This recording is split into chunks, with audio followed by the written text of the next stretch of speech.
Hola a todos, bienvenidos una vez más a nuestro espacio de lectura de la Casa de Córdoba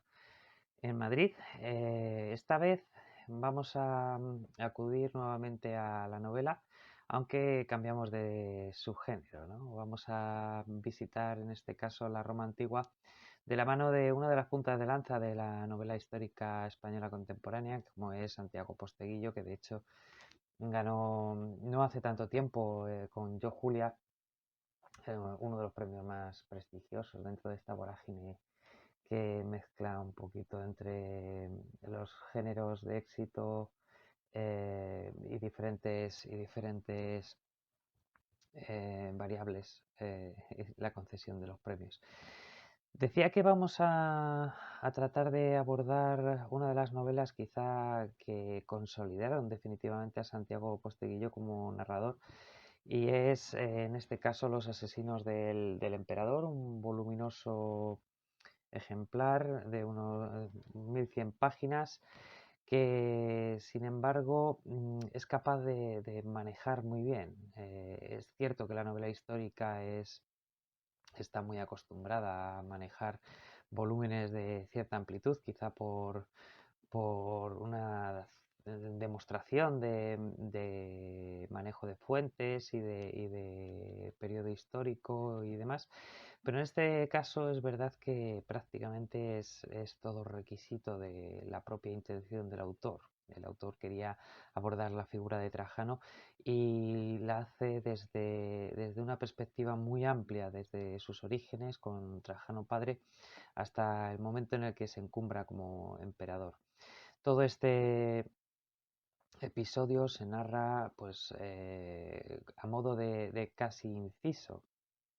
de manera que tenemos un inicio de la novela con un intento de asesinato del emperador Domiciano. A continuación hay un enorme flashback que cuenta todo, absolutamente todo el origen de la historia o de la vida de Trajano. Y luego ya se retoma en el último tercio de la novela, algo menos del último tercio de la novela, el momento de encumbramiento del emperador previo paso de Nerva por este puesto, ¿no? Bien. Deberíamos decir que se trata de una novela muy bien construida en el sentido de que maneja muchas fuentes clásicas y las maneja especialmente en momentos también complejos de entender, aquellos momentos en los que nos parece que interviene más el autor o quizá la imaginación, ese juego al que nos tiene acostumbrado la novela histórica de lo verosímil, lo posible y lo real, se mezclan y en los momentos en los que hay quizá más dificultad es en los momentos en los que realmente el autor ha acudido a los clásicos. Es verdad que hay algunos personajes como el gladiador que aparece o la gladiatrix que son puramente inventados y aparecen en la escena de lo posible, pero también es verdad que se trata de uno de los juegos a los que nos acostumbra este tipo de novela, ¿no? Es lo verosímil y lo posible en el marco de una historia que ya conocemos. Es decir,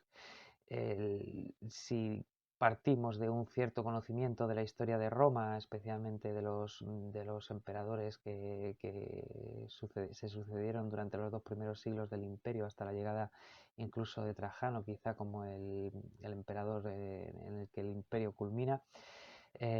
su máximo momento.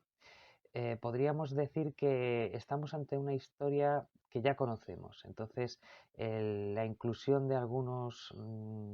personajes que nos permitan mantener cierta incertidumbre nos va a permitir que incluso aunque conozcamos toda la historia, tengamos ese gancho que nos permite buscar esa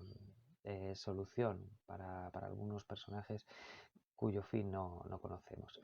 De manera que la novela, pese a su gran volumen, mantiene varios episodios de intriga, tanto intriga política como intriga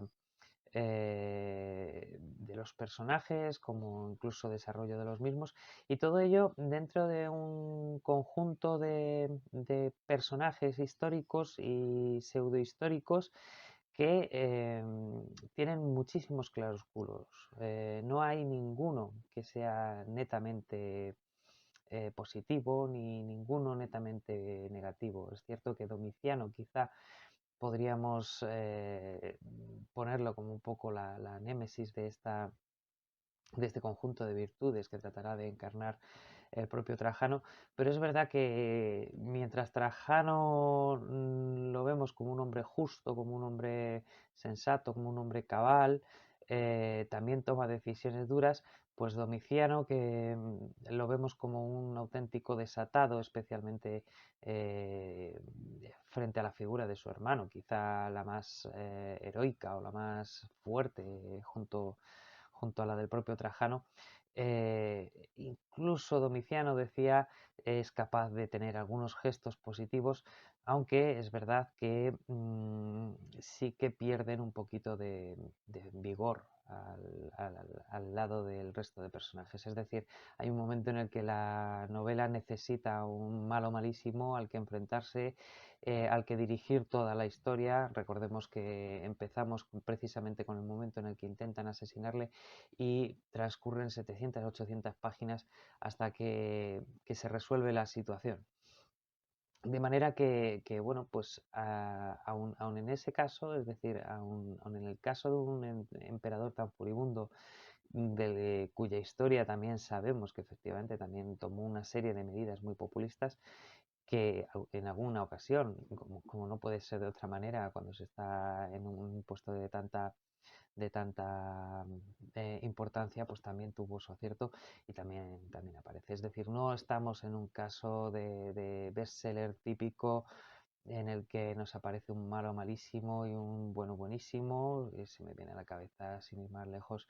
hace años cuando intenté, y digo intenté porque hubo un momento en el que me superó precisamente esta composición, esta forma de ver los personajes, incluso la ruptura de la verosimilitud narrativa y de la ficcionalidad propiamente dicha, en el caso de los Pilares de la Tierra. Es cierto que las historias muchas veces están para ser contadas como tal, como una historia, como una ficción, pero en este caso, por ejemplo, en el caso de Posteguillo, al aludir a hechos históricos reales, sí que precisan una serie de personajes mucho más sólidos y en este caso la evolución tanto psicológica como del propio personaje es muy, muy acertada. En consecuencia tenemos una magnífica oportunidad de acceder a un viaje por Roma, por la Roma clásica, y vivir una época con personajes tan entrañables como Estacio, como los propios emperadores que dentro de esta visión em, eh, tan poliédrica que tenemos de ellos, en el sentido de algunos muy buenos y otros incluso que llegaron a tener la damnatio memoriae, como el propio Domiciano y algunos otros posteriormente y anteriormente, que Nerón también la había sufrido. Pues en este contexto sí que nos podemos pasar muchas y muy divertidas horas de lectura.